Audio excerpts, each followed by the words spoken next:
So when talking about heat capacity in general chemistry, heat capacity was described as a constant. And it was a constant that was just given that could be plugged into an equation and solved for different variables within that equation.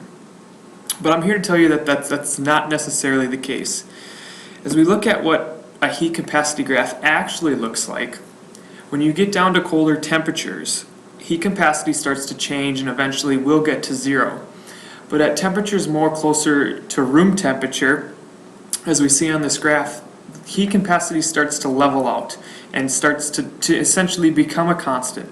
So in general chemistry, when you are working with temperatures at lab or in the room temperature, you're dealing with ones closer to room temperature where heat capacity is a constant. So they didn't necessarily lie to you, but they didn't necessarily tell you the entire truth either.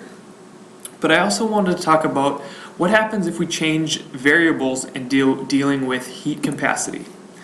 If we look at constant volume versus constant pressure, here we have two different pistons. The one on the left has a pin in it, the one on the right doesn't. So the one on the left, the volume isn't going to change.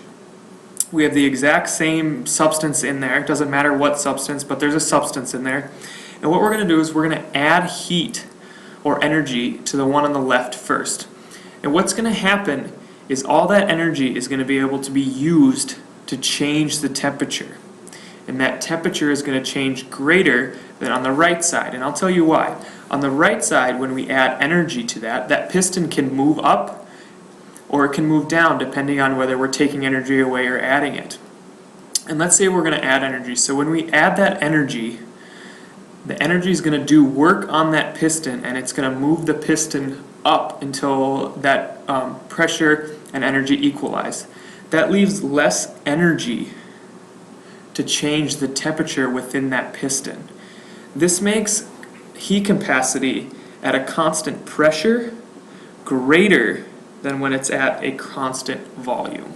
Because when it's at a constant pressure, it has less likely of ability to change due to the fact that work's being done by that piston.